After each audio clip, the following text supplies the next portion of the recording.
Ito nga hindi ka tinatax, ang tagal na ng box mo doon sa customs eh. Unang-una, wala na siyang karapatang mamuno dahil ipinakita na niya kung gaano siya kapalpak, kung gaano siya mapangwasa. So, masalimot na usapin yan na parang nangyayari, patigasan ang ginagawa ng gobyerno.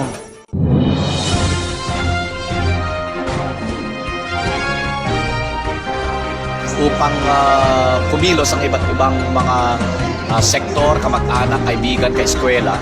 Discontent ng malawak na mamamayan, hanggat hindi yan nare-resolve, hindi rin talaga natin mahihinto na mayroong nagpo-protesta, mayroong kumikilos, mayroong nag-aarmas.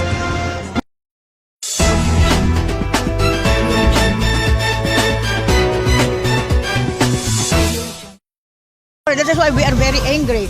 He said it is enough for him, the apology of the past ministers, no?